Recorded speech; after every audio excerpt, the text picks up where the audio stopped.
Bonjour Jérôme Guedj. Bonjour. Merci d'être avec nous sur France Info. Bonjour Paul. Bonjour à tous. Les tensions sont encore vives, plus d'une semaine après le meurtre de Quentin Derenque. Samedi, une marche a rassemblé des figures de l'ultra-droite. On va en parler. Mais d'abord, LFI sous le feu des critiques, alors que des collaborateurs d'un de ses députés sont mis en cause dans l'enquête. Hier, sur BFM TV, Mathilde Panot a dénoncé une opération politique. Ceux qui instrumentalisent ce drame en faisant croire que les insoumis auraient du sang sur les mains sont hautement irresponsables. Nous sommes face à une instrumentalisation politique qui vise à décrédibiliser notre force politique. Pourquoi pas la faire disparaître ? Jérôme Guedj, est-ce que les politiques surfent sur ce drame pour accabler, déstabiliser la France insoumise ? Il n'y a pas besoin que les politiques surfent sur ce drame. La France insoumise, toute seule, décide de tendre les bâtons pour se faire battre. Moi, je ne mets pas en cause la responsabilité pénale de la France insoumise. Il y a une enquête judiciaire, il y a un homicide volontaire, il y a des gens qui vont être pénalement responsables individuellement. Mais Quelle est la responsabilité alors ? C'est une responsabilité politique et donc une responsabilité morale. Et quand on est engagé dans le débat public, il faut assumer les conséquences de ses actes. Quand la France insoumise décide, dans l'année 2023, Jean-Luc Mélenchon lui-même l'a théorisé dans une de ses conférences la semaine dernière, de se rapprocher de la jeune garde, considérant que ce mouvement qualifié d'autodéfense populaire sera utile pour renforcer la France insoumise. Quand il va aux rencontres d'été de ce mouvement, quand il décide de faire de l'animateur Raphaël Arnaud un candidat aux élections législatives, eh bien, il s'acoquine avec une orientation politique qui fait du recours à la violence un élément banalisé. Or, je le dis à gauche, la rupture avec toute forme de violence est consubstantielle de l'engagement politique qui doit demeurer la dispute apaisée et pas l'idée selon laquelle, à un moment donné, il peut y avoir des violences légitimes. La seule violence légitime, c'est l'État qui a le monopole de la violence légitime. LFI considère qu'il y a des violences légitimes ?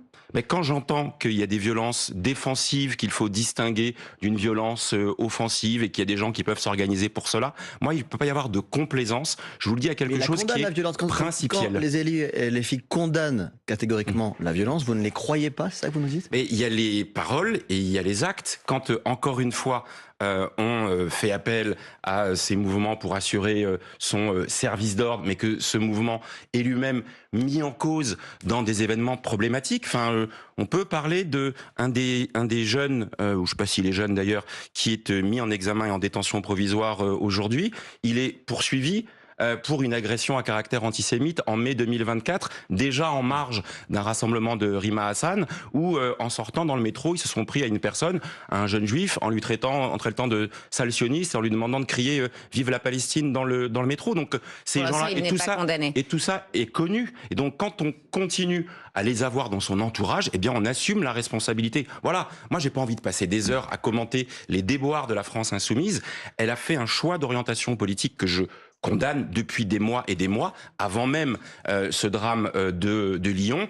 Et je trouve que l'inversion accusatoire aujourd'hui de la France insoumise est un petit peu confortable, cette espèce de victimisation qui veut les dédouaner de ce qui est au cœur de l'engagement politique, assumer ses responsabilités. C'est intéressant ce débat, on va écouter les arguments. Sur votre siège la semaine dernière, je dis qu'il y avait justement Manuel Bompard qui ne lâche rien, qui fait bloc autour de son député, donc Raphaël Arnaud. On l'écoute. La manière avec laquelle on essaye de rendre responsable Raphaël Arnaud, qui n'est aucunement concerné par l'enquête. Ça veut dire qu'il ne va pas être exclu de la France insoumise ? Certainement pas, madame. En vertu de quelles règles que vous avez inventées désormais, une personne, un employeur, devrait être responsable des actes commis par ses salariés ? En vertu de quelles règles un employeur devrait être responsable des actes commis par ses salariés ? Qu'est-ce que vous lui répondez ? Qu'au-delà du droit qu'il semble invoquer, il y a une forme d'éthique et de vertu républicaine qui consiste à envoyer le signal de la responsabilité. Le fait de dire, je prends la mesure que la complaisance, la connivence, l'adoubement d'une forme d'engagement politique a des conséquences qui nous éclaboussent. Et donc, là, le parti pris qui est de faire bloc, de faire corps, de revendiquer, si j'ose dire, le côté nous sommes assiégés, c'est les autres qui sont méchants, c'est incapacité à se remettre en question. C'est quoi, c'est de l'inversion accusatoire ? Je l'ai dit, c'est une forme d'inversion accusatoire, c'est assez classique de la part de la France insoumise, mais encore une fois, je nous invite collectivement à ne pas passer nos heures et nos minutes à parler matin, midi, soir de ces questions-là, parce qu'en fait, en réalité, c'est ce que la France insoumise veut qu'elle soit au centre du débat politique en assumant des positions de singularisation et de conflictualisation, parce que c'est cette polarisation de la vie politique qui les intéresse, C'est ça pour que qu'ils ne cherchent, s'installe selon que vous. le débat entre le Rassemblement national et la France insoumise. Il y a des millions de Français, il y a des millions de Français de droite et de gauche, et moi je m'intéresse à ceux de cette gauche républicaine qui se sentent orphelins de voir dans le débat politique cette confrontation qui étouffe cette dispute apaisée, ce que moi je revendique comme étant le courage de la nuance en politique, la capacité d'avoir des convictions, mais de pas les exprimer dans l'outrance, le bruit et la fureur, On vous entend, le vacarme Jérôme et le Gage. tumulte en permanence. Raphaël Arnaud a été élu avec l'étiquette du Nouveau Front populaire. Il avait déjà cofondé la Jeune Garde. Il avait déjà été condamné en 2022 pour violence volontaire en réunion. Oui. Est-ce que les autres partis de gauche doivent aujourd'hui balayer devant leur porte aussi? Ben, en l'espèce, c'est la France insoumise qui, sur son quota, si j'ose dire, avait décidé à cet endroit de présenter ce candidat. Mais c'est la raison pour laquelle, moi, je pense qu'aujourd'hui, comme on ne peut pas faire confiance aux choix assumés qui sont faits par la France insoumise, comme on est en désaccord majeur sur cette brutalisation et cette conflictualisation du débat politique, sur cette remise en cause de principes essentiels dans la République, l'universalisme républicain, la laïcité, l'intransigeance dans la lutte contre le racisme et l'antisémitisme, c'est la raison pour laquelle, je le dis et je le redis, mais ça ne date pas du drame de l'affaire Quentin, il ne doit plus avoir le moindre contact politique, électoral, programmatique avec la France insoumise. Moi, je l'ai fait dès juillet 2024. Au moment de la dissolution et de la constitution du nouveau Front populaire, compte tenu de ce qui avait été dit déjà précédemment par Jean-Luc Mélenchon, compte tenu de la campagne dégueulasse qui avait été faite contre Raphaël Glucksmann, on était dans les européennes, contre Emma Rafovitch qui était sur la liste de Raphaël Glucksmann, Olivier Faure lui-même avait dit il ne peut plus y avoir d'accord électoral. Ben moi j'ai assumé et j'ai pris le risque. J'ai refusé d'être candidat du nouveau Front populaire. Mais vous étiez très isolé à J'ai l'époque, refusé d'avoir le logo de la France insoumise. C'est vrai. Et pire, j'ai eu une candidature face à moi soutenue par la France Effectivement, vous avez insoumise. une candidature. Et à ce moment-là, Et je termine ma aujourd'hui phrase, j'ai mis en pratique un principe auquel je me tiens. Mieux vaut prendre le risque de perdre une élection que de perdre son âme. Et la gauche républicaine s'abîmerait Que doit dans faire la toute gauche complaisance, républicaine dans toute aujourd'hui? complicité ou regarder ailleurs quand on a des choses aussi essentielles dans le Qu'est-ce débat qu'elle doit politique. faire la gauche républicaine aujourd'hui? Être Est-ce que elle-même. la réaction d'Olivier Faure, le premier secrétaire du Parti socialiste, est à la hauteur, selon vous, du point de vue de vos Écoutez, arguments? il ne faut pas tergiverser. Quand on a l'analyse de dire que les gens doivent faire leur cas de conscience, leur examen de conscience, non, on a déjà constaté que ce n'était plus possible. La France insoumise a fait le choix d'une singularisation dans le débat politique, d'une conflictualisation qui ne correspond pas à notre tradition politique. Elle a fait le choix de franchir la ligne rouge sur plusieurs sujets, dont le rapport à la violence, et c'est la connivence avec la Jeune Garde. Elle a fait le choix d'être plus qu'ambigu, là aussi de franchir la ligne rouge dans la question de la lutte contre l'antisémitisme, dans la question de la défense de la laïcité. Quand, vous savez, la politique, ça commence par les valeurs et par les principes. À gauche, moi, je veux bien qu'on ait des débats de degrés pour savoir est-ce qu'il faut un peu plus de TVA ou est-ce qu'il faut un peu plus de remboursement par la sécurité sociale. On a des débats de cette nature-là. Mais par contre, il y a des choses sur lesquelles on ne débat pas. On ne débat pas de la laïcité, on ne débat pas de la République,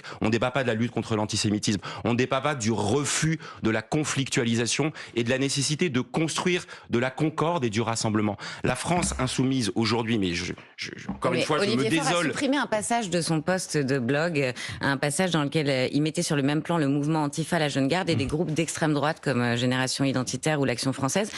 Pourquoi a-t-il retiré ce passage?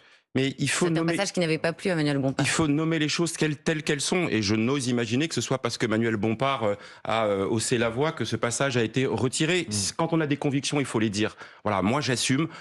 Je ne sais pas si c'est du courage, mais c'est cette conviction et cette cohérence de ne pas renoncer à exprimer ses valeurs dans le débat Donc politique. vous mettez sur le même plan les groupes d'ultra-gauche et les groupes d'ultra-droite? Mais attendez, Même quand des groupes d'ultra-gauche se revendiquent de l'antifascisme? alors d'abord, il y a une autre inversion accusatoire.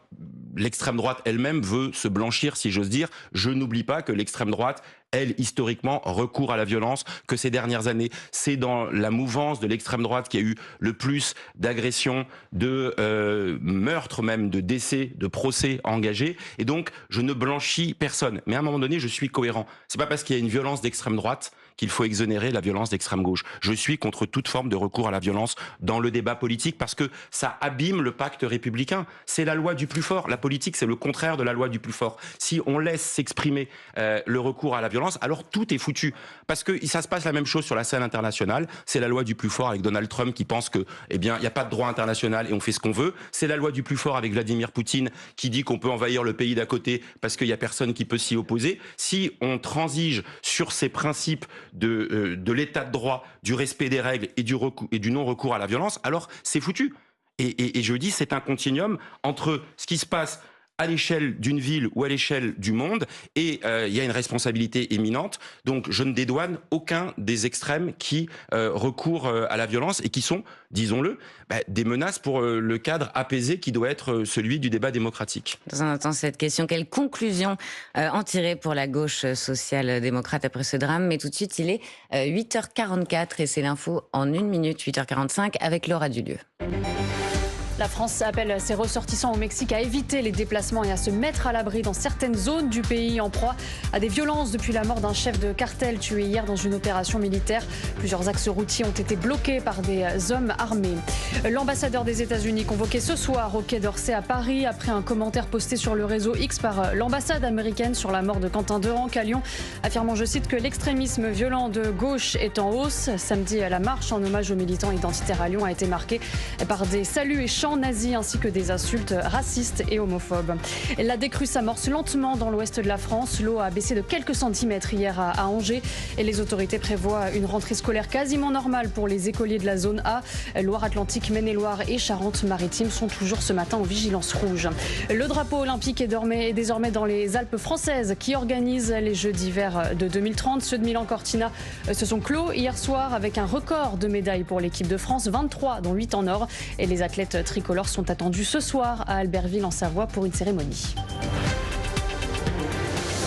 France Info. Le 8-30 France Info. Agathe Lambray, Paul Larouturou. Avec Jérôme Gage, député socialiste de l'Essonne et candidat à la présidentielle, se pose maintenant la question des alliances, Paul. Oh oui, pour les municipales et pour Raphaël Glucksmann qui était votre invité, ça doit être clair. LFI est devenu infréquentable. On l'écoute dans le podcast Dans les yeux d'Agathe. Je pense que le niveau d'attachement de LFI à la démocratie est plus que questionnable dans le rapport aux tyrannies extérieures, mais aussi sur le rapport à la démocratie française elle-même. Cette brutalisation permanente du débat public, le fait de désigner des cibles, de flirter avec tous les tropes de l'antisémitisme, tout cela les rend infréquentables. Vous avez la même définition de l'infréquentabilité ?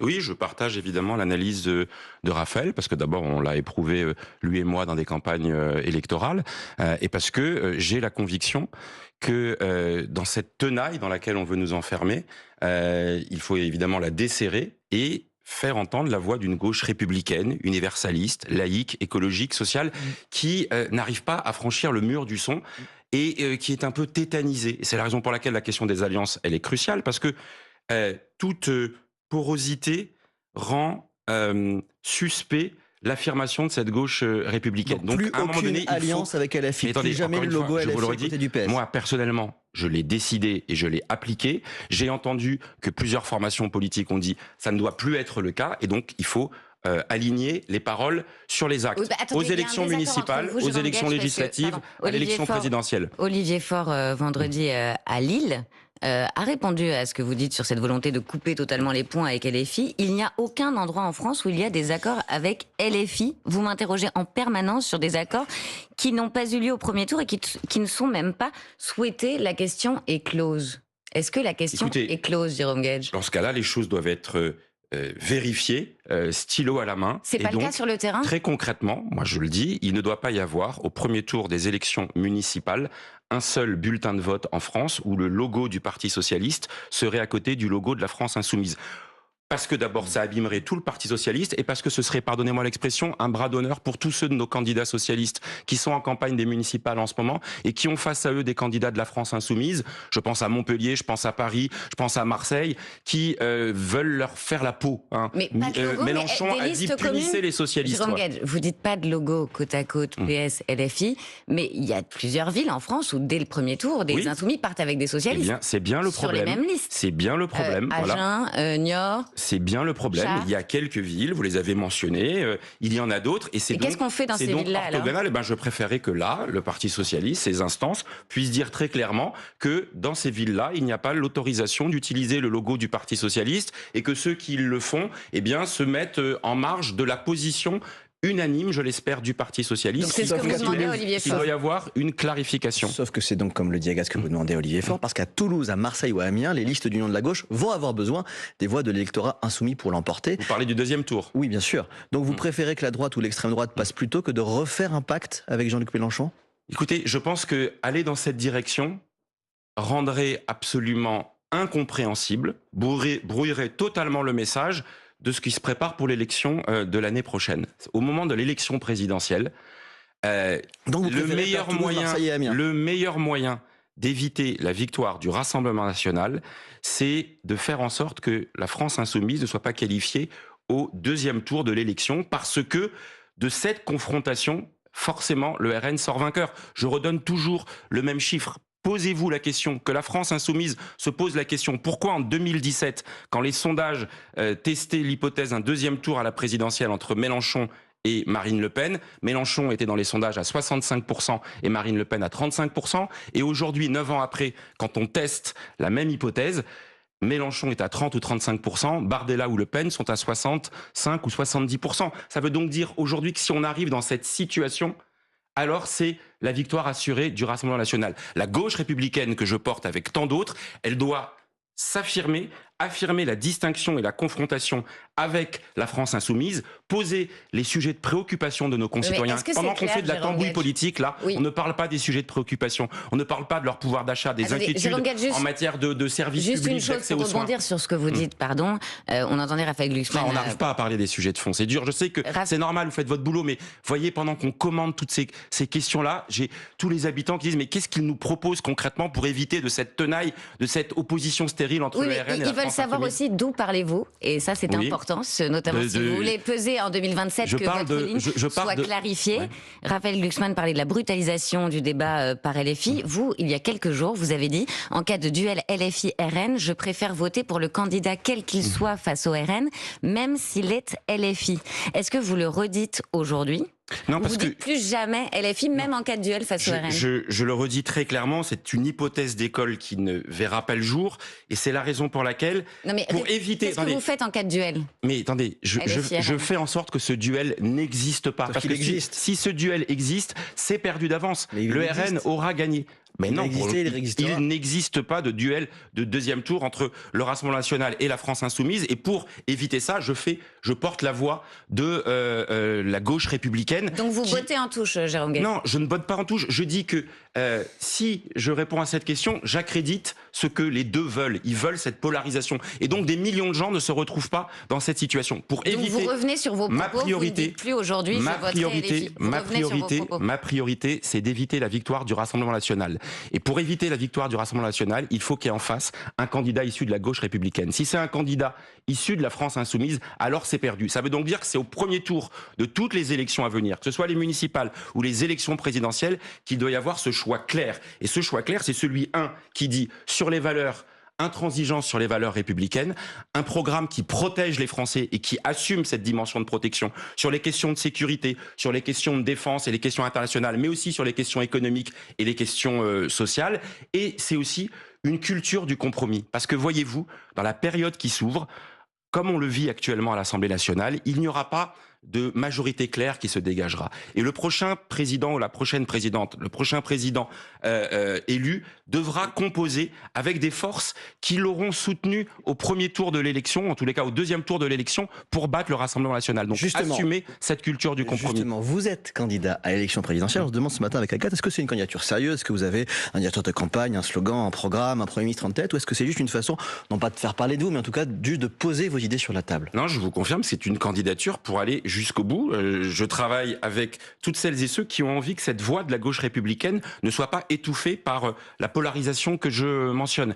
De ceux qui considèrent qu'il faut avoir une gauche du réel, une gauche des solutions, capable de répondre aux préoccupations de nos concitoyens. Allez, je prends un seul exemple si j'ai 30 secondes. Voilà.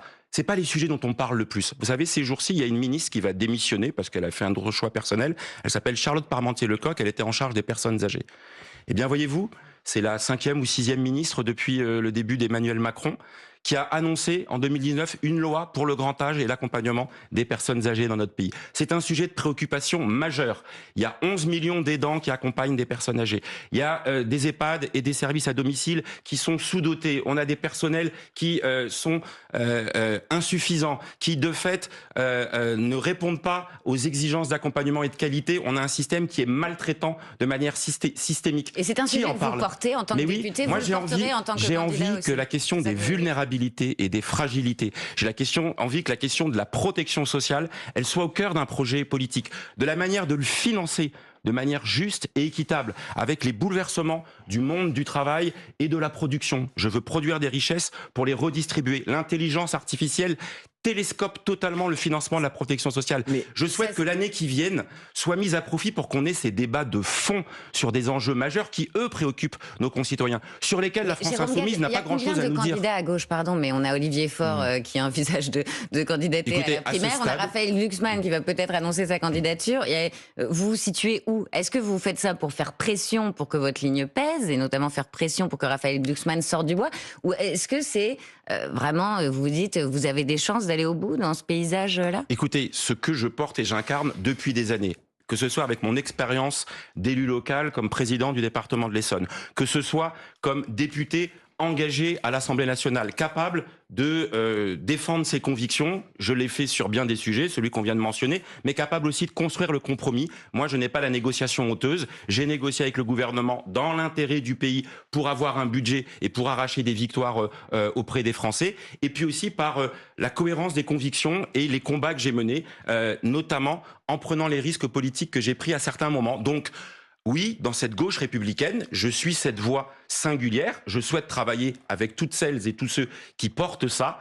C'est pas une aventure individuelle, l'élection présidentielle. C'est évidemment la rencontre d'un homme ou d'une femme et d'un projet et du pays à partir d'un projet politique, mais c'est une aventure qui doit se construire collectivement. Aujourd'hui, ma conviction est que le candidat à l'élection présidentielle issu de la gauche qui peut se qualifier au deuxième tour de l'élection le fera sur une ligne de clarté dans l'éloignement par rapport à la France insoumise et dans les réponses qu'on apporte sur les questions de production, sur les questions de souveraineté, qu'elles soient industrielles, qu'elles soient agricoles. Le salon de l'agriculture se déploie ces jours-ci. Qu'elle ce soit une souveraineté sur les questions pharmaceutiques, sur les questions évidemment de défense. Voilà, revendiquer ces thèmes-là dans le débat politique et les porter avec une voix de gauche, distincte du bruit et de la fureur de la France insoumise, distincte de l'héritage du macronisme. Je pense qu'il y a un espace politique et je veux le porter avec d'autres. Comme tous les jours, c'est le moment de la question qui à retrouver sur les réseaux sociaux de France Info. Aujourd'hui, la question qui pose les mots. Vous avez traité Jean-Luc Mélenchon de salopard antisémite avant de regretter le mot salopard. Oui. Ça veut dire que vous maintenez le fond? Vous considérez que Jean-Luc Mélenchon est antisémite? Ah oui, quand je lis un texte dont le contenu est antisémite, je nomme les choses et je ne regarde pas ailleurs. Et le texte que Jean-Luc Mélenchon a publié sur son blog en avril 2024 à mon endroit, pour la première fois, j'ai été obligé, mais il le souhaitait, de constater sa dérive antisémite. Mais vous qui le connaissez si bien, vous avez été très proche, a été votre mentor, il vous a prêté son bureau au Sénat pour vous préparer l'ENA. Qu'est-ce qui lui arrive d'après vous à Jean-Luc Mélenchon? Qu'est-ce que vous lui dites ce matin? J'en ai marre de commenter Mélenchon matin, midi et soir. Nous lui déroulons le tapis rouge en le mettant au centre de la vie politique, alors qu'il se marginalise lui-même, alors qu'il ne représente plus qu'une fraction rabougrie. Il y a des électeurs de la France insoumise et c'est à eux que je veux m'adresser, comme je m'adresse à tous les électeurs en disant ça c'est stérile, ça c'est repoussoir, ça ce n'est pas la victoire, ça c'est la défaite assurée de la gauche, ça c'est le contraire des valeurs qui sont portées. Moi je revendique l'héritage de Jean Jaurès, la République sociale, intransigeant sur les questions républicaines et authentiquement de gauche pour transformer la société et pas être dans l'incantation et le yaka faucon inutile. Merci Jérôme Gage, merci d'avoir répondu aux questions de France Info.